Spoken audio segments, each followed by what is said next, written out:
आम आदमी पार्टी के सीनियर वाइस प्रेसिडेंट पहुंचे फतेहाबाद। अनुराग ढांढा की कांग्रेस को नसीहत, कहा अकेले भाजपा को हराना कांग्रेस के बस की बात नहीं।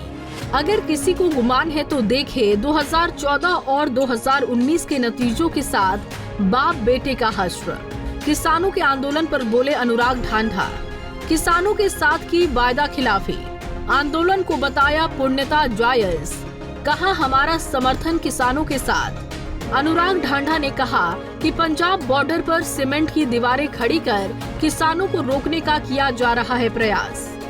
ईडी सीबीआई को बताया भाजपा का एजेंट। लेकिन अगर कोई इस गुमान में हो, कांग्रेस का कोई नेता हो या कोई और हो कि वो अकेले मुकाबला कर सकते हैं या अकेले लड़ सकते हैं, तो उनको 2014 और 2019 का रिजल्ट देखना चाहिए और उनको बाप बेटे की हार भी देखनी चाहिए। अब कांग्रेस अकेले मुकाबला नहीं कर पाएगी भारतीय जनता पार्टी का। आम आदमी पार्टी आज के दिन हरियाणा के गाँव-गाँव में हमारा संगठन है। चुनाव नजदीक है और आप नेताओं के तेवर आक्रामक। आपके निशाने पर पहले सिर्फ बीजेपी थी, लेकिन गठबंधन में सीट शेयरिंग पर डिस्प्यूट को लेकर अब कांग्रेस भी आप नेताओं के टारगेट पर है। आम आदमी पार्टी के सीनियर वाइस प्रेसिडेंट अनुराग ढांढा आज फतेहाबाद पहुंचे और यहां पार्टी के द्वारा किए जा रहे प्रदर्शन में शामिल हुए। मीडिया से बात करते हुए अनुराग ने एक और जहां पर कांग्रेस को घेरा, वहीं कांग्रेस को नसीहत दी। हमें लगता है कि अगर इंडिया गठबंधन में हरियाणा में चुनाव लड़े तो 10 की 10 सीटों पर भारतीय जनता पार्टी को करारी हार का सामना करना पड़ेगा। हम उनको हरा सकते हैं, लेकिन अगर कोई इस गुमान में हो, कांग्रेस का कोई नेता हो या कोई और हो, अगर वो इस गुमान में हो कि वो अकेले मुकाबला कर सकते हैं या अकेले लड़ सकते हैं, तो उनको 2014 और 2019 का रिजल्ट देखना चाहिए और उनको बाप बेटे की हार भी देखनी चाहिए अगर किसी को ये गुमान हो। कांग्रेस अकेले मुकाबला नहीं कर पाएगी भारतीय जनता पार्टी का। आम आदमी पार्टी आज के दिन हरियाणा के गांव-गांव में हमारा संगठन है, हम एक मजबूत ताकत है। 25 लाख युवा बेरोजगार है। कह तो रहे थे ये कि हर घर रोजगार देंगे, लेकिन इन्होंने हर घर में बेरोजगार बना दिया और हरियाणा का युवा त्राही त्राही कर रहा है रोजगार के लिए। हम हर तरीके से आवाज़ उठाएंगे हरियाणा के युवा की। हमने सीएम आवास का घेराव भी किया, हमने प्रेस कॉन्फ्रेंस करके भी सरकार को इस बारे में सचेत करने की कोशिश की। आज सड़कों के ऊपर विजिबिलिटी कैंपेन कर रहे हैं, जनता को बता रहे हैं कि कैसे ये रोजगार देने में विफल रही सरकार पूरी तरह से।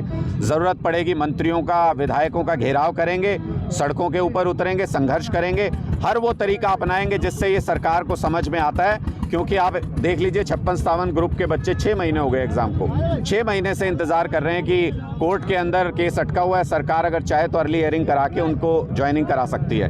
उसके बाद आप देखो ग्रुप सी डी की कहा था 50,000 नौकरी देंगे साल 2023 में, 1,000 नौकरी भी नहीं दे पाए। आज ALM की ज्वाइनिंग के लिए बच्चे बुलाए हुए हैं, हालांकि उसमें भी बहुत सारा डिस्प्यूट हो रहा है। वेरिफिकेशन कह रहे हैं पेपर की बाद में करेंगे, ज्वाइनिंग पहले कराएंगे। ऐसा तो इतिहास में कभी हुआ नहीं। बाद में इस पे फिर कोर्ट में मामला चला जाएगा, युवाओं के साथ फिर नाइंसाफ़ी होगी। लेकिन अगर ज्वाइनिंग के लिए बुलाया है तो इंतज़ाम करके तो बुलाओ। वहाँ पे पुलिस से डंडे मरवा रहे हैं जो बच्चे ज्वाइनिंग करने के लिए वहाँ पे गए हुए हैं। तो हरियाणा के युवाओं को ये जिस तरीके से ट्रीट कर रहे हैं, उनके साथ जानवरों जैसा सलूक कर रहे हैं, भारतीय जनता पार्टी के सरकार को सिंहासन से उखाड़ फेंकेंगे अगर ये हरियाणा के युवाओं की आवाज़ नहीं सुनेगी। 13 फरवरी को किसान दिल्ली कूच कर रहे हैं, तो कैसे देखते हैं जी आप इस चीज़ को? किसानों के साथ भारतीय जनता पार्टी की केंद्र सरकार ने अन्याय किया है, अत्याचार किया है। किसानों को जब आंदोलन चला था तो सरकार ने वादा किया था कि MSP गारंटी कानून लेके आएंगे, वो भरोसा दिया, तब दिल्ली से वापस गए थे किसान। लेकिन साल भर से ज़्यादा इंतज़ार करते उनको हो गया।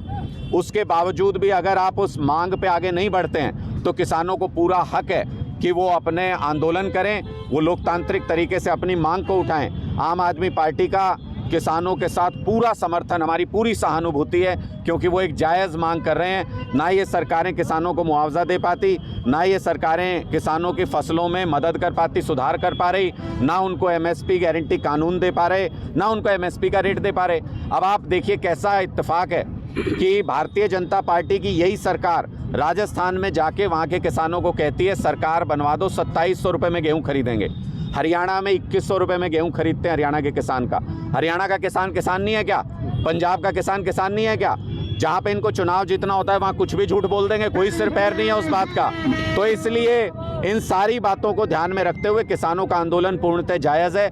और जैसे ये उसको दबाने की कोशिश कर रहे हैं, किसानों को धमकियां दी जा रही हैं, कह रहे हैं आपकी संपत्ति कुर्क कर देंगे, बॉर्डर भी सील किए जा रहे हैं, कह रहे हैं आपकी संपत्तियां कुर्क कर देंगे, सीमेंट की दीवारें खड़ी कर रहे हैं बॉर्डर्स के ऊपर। एक ही देश के दो राज्यों के बीच में सीमेंट की दीवारें खड़ी कर रहे हैं। ऐसा इतिहास में शायद पहले कभी नहीं हुआ। अनुराग ढांढा ने 13 फरवरी के किसानों के दिल्ली कूच को जायज बताया। अनुराग ढांढा ने कहा कि 1 वर्ष किसानों का आंदोलन एमएसपी की गारंटी देकर उठाया था, मगर 1 साल से अधिक का समय बीत गया, सरकार ने किसानों के साथ किए वादे को पूरा नहीं किया। किसान आज फिर से आंदोलन करने जा रहा है, लेकिन सरकार उनके आंदोलन को दबाने के लिए पंजाब बॉर्डर पर सीमेंट की दीवारें खड़ी कर किसानों को रोकने का प्रयास करने में लगी है। फतेहाबाद से रमेश कुमार, पंजाब केसरी टीवी। हमसे जुड़े रहने के लिए हमारे YouTube चैनल को सब्सक्राइब करें और नई वीडियो की नोटिफिकेशन के लिए बेल आइकॉन को दबाएं। अगर आप ये वीडियो Facebook पर देख रहे हैं तो लाइक जरूर करें और ज्यादा से ज्यादा शेयर करें। धन्यवाद।